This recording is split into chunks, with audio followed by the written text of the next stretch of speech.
Para a gente entender melhor a visão, nós estamos aqui apresentando de uma forma um tanto quanto esquemática, na verdade, o olho humano. Colocamos aqui os principais ingredientes, para a gente entender a visão, começando por uma olhadela no olho humano. Como todos nós sabemos, o olho humano ele tem a função de receber a luz e, vamos entender depois, fazer com que a luz se transforme em impulsos elétricos que percorrem o nosso corpo e depois serão interpretados pelo cérebro. Ora, a primeira parte do processo pode ser entendida facilmente, olhando aqui para o que eu chamo de partes principais, centrais, do olho humano, para a gente entender como ele funciona. Ora, o olho humano ele é recoberto por uma camada conhecida como córnea. Ela tem um papel importante, não só de proteção do olho humano, como também de filtro. Ela filtra a radiação ultravioleta, que poderia causar danos, especialmente ao chegar à retina. De forma que a córnea começa tendo um papel importante. A luz, ao passar pela córnea, ela vai encontrar um obstáculo, um filtro, conhecido como íris. O íris está aqui representado, aumenta o valor do seu raio ou diminui o valor do raio. É um orifício circular e que nós percebemos como sendo a pupila, bem no meio do olho, redonda. A pupila se dilata, sabemos disso. Quando ela se dilata, ela aumenta o raio, recebe mais luz. Quando ela reduz de tamanho, ela reduz a quantidade de luz que incide. Esse é o papel da íris. Ela aumenta e diminui de tamanho, filtra luz, consequentemente. Ela tem um papel extremamente importante também. Ao passar pela pupila, que é esse orifício delimitado pela íris, a luz atinge o cristalino. O cristalino é uma lente biconvexa e o papel do cristalino é fazer com que a luz venha convergir para uma região conhecida como mácula, de cerca de 6 milímetros por 6 milímetros, se encararmos essa região como sendo uma região retangular, quadrada, portanto, nesse caso. E na mácula temos a fóvea. A fóvea é uma pequena depressão aqui, nesta parte do globo ocular. Na verdade, ela é uma depressão que também faz com que a retina aqui seja deformada. E aqui temos a retina. Ora, a retina, nós vamos analisá-la depois, porque é ela quem processa a informação que chega, as ondas eletromagnéticas, os fótons. Aqui estão os receptores importantes do ponto de vista do sentido da visão. A luz, ao passar pelo cristalino, ela forma uma imagem nítida apenas se ela ou se a luz convergir para a fóvea. De forma que não é toda a luz que acaba atingindo a fóvea. Claro, a luz pode também atingir outras regiões aqui da retina. Sim. No entanto, só a imagem formada na fóvea, só ela vai aparecer para a gente com uma nitidez. A gente identifica as formas geométricas do objeto. Nós dizemos que o objeto está focalizado. De forma que o cristalino tem um papel muito importante em relação a isso, porque, em última análise, a função do cristalino é fazer com que a luz venha a convergir para a fóvea, onde se forma uma imagem nítida de um objeto. Ocorre que eu posso olhar um objeto e eu tenho também imagens do seu entorno. Mas o que a gente vê quando a gente focaliza um objeto, nós chamamos de visão lateral.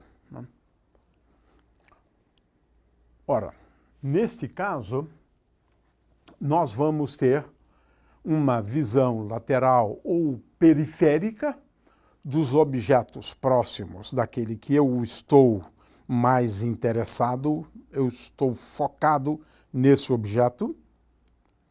Então, nós temos uma visão central, que é aquilo que você observa com muita nitidez, você percebe cada detalhe daquele objeto. Mas não é possível focalizar tudo. Uma parte dessa luz vai acabar chegando, especialmente dos objetos mais distantes de onde está você. Essa luz vai chegar à retina também. A luz desses objetos vai chegar à retina também. Mas estes objetos, eles não estarão em foco. Ou melhor, você não vai conseguir vê-los com precisão, com nitidez. De forma que você tem uma certa região do espaço que nós poderíamos chamar, onde temos essa visão mais central, né? Visão mais central, e uma visão mais periférica, lateral, né?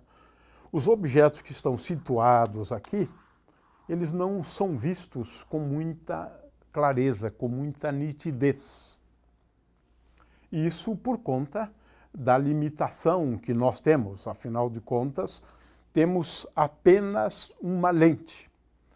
E a gente utiliza essa lente para a gente ver alguns objetos com nitidez. Para estes aqui, nós ajustamos o cristalino para que nós possamos vê-los com nitidez. Ora, o cristalino, por outro lado, tem uma característica realmente bastante interessante, porque ele acaba se transformando numa lente biconvexa com o raio de curvatura flexível. Você pode mudar o raio de curvatura. Para objetos que estão distantes, o cristalino se adapta de tal forma a parecer uma lente fina. De forma que, neste caso, ele faz convergir os raios luminosos para objetos bem distantes. No entanto, quando o objeto está próximo, o cristalino já tem uma forma mais arredondada.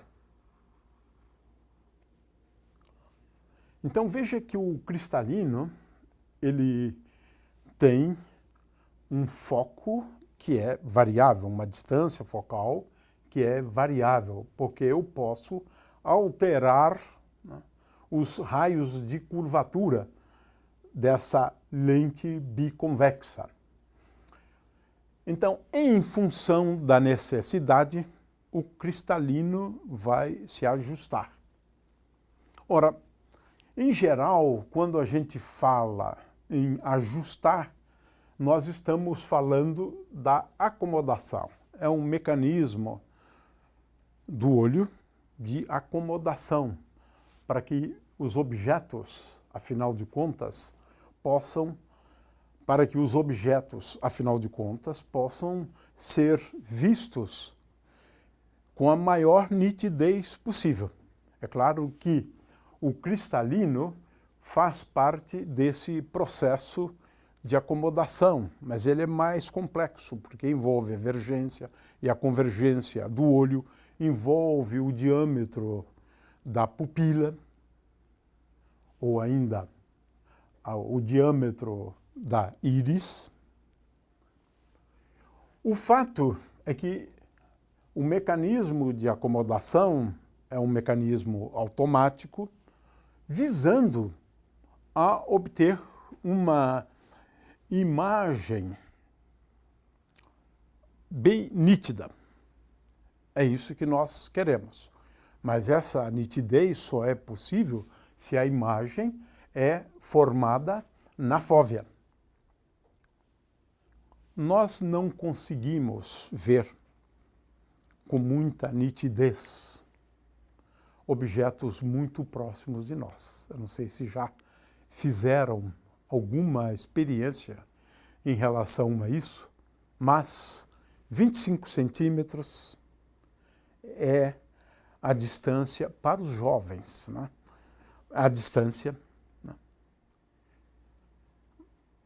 mínima a partir da qual nós podemos ver sempre os objetos com uma certa nitidez. Quando a distância é menor do que esta, nós não vemos os objetos com nitidez, as formas e assim por diante. Coloque alguns objetos diante dos seus olhos, a 10 centímetros, por exemplo. Ou seja, o cristalino tem um limite. O processo de acomodação tem um limite. E esse limite, ele vai fazer com que, à medida em que a idade das pessoas vão avançando, essa distância passa a ser maior. É o que chamamos de vista cansada. Então, nós precisamos de lançar óculos, conhecido como óculos de leitura, né, para corrigir esse defeito. É um defeito também do cristalino, que se torna mais rígido à medida que o tempo passa. Ele vai se tornando menos flexível, vai tendo mais dificuldade de se transformar em algo arredondado. Mas é isso que acontece com o passar do tempo. De 25 centímetros, passamos para 30, para 35 centímetros e assim por diante. Esse é um defeito, sim, conhecido como vista cansada. O fato é que temos aqui, então, os principais ingredientes. Tá? Este ponto aqui é onde nós temos os nervos ópticos que saem dessa região, chegando até o cérebro. Esse ponto aqui é conhecido como ponto cego. Nós não conseguimos ver se a luz chegar em algum ponto dessa região aqui. Ora, vamos finalizar falando dos defeitos. Né? Veja-se que nós não falamos praticamente nada a respeito da retina, mas vamos dedicar uma aula curta para falar sobre a retina, porque a retina é essencial. Muito bem, vamos então falar dos defeitos, né, da visão. Um deles é conhecido como miopia. Ora, o que acontece no caso dos míopes é que a imagem de um objeto, por exemplo, situado no infinito, ela vai acontecer num ponto antes da fóvea. Então, se a fóvea está aqui, é onde a gente gostaria que a imagem estivesse, mas ela se forma antes. Neste caso, nós dizemos que o olho humano tem um defeito conhecido como miopia. Ora, como é que nós podemos corrigir a miopia? Bom, nós fazemos uso, como todos nós sabemos, né, de uma lente divergente. Uma lente divergente. Fazendo com que os raios luminosos saiam um pouco mais inclinados, e nós vamos ter, então, como ter a formação da imagem na fóvea. Corrigindo com uma lente, óculos, né, nós podemos ter a formação da imagem na fóvea. Corrigimos, portanto, esse defeito. Um outro defeito é a hipermetropia. Os hipermétropes, eles têm um problema, que é o problema oposto daquele. Eu tenho aqui luz incidente, um objeto, por exemplo, no infinito, e a imagem se forma depois da fóvea. Aqui está a fóvea, se forma depois da fóvea. Ora, como é que a gente corrige isto? Bom, utilizando lentes, óculos, né? Mas os óculos são compostos por lentes. Agora, essas lentes devem ser lentes convergentes, né? Para que os raios luminosos agora incidam num ângulo um pouco diferente, de tal forma a que a imagem volte a se formar aqui na fóvea. De forma que, com isso, nós temos uma descrição dos principais elementos, né, do olho humano. É claro que nem tudo é tão simples quanto acabamos de explicar, mas nós estamos apenas chamando a atenção porque nós consideramos ser os elementos principais, os elementos essenciais.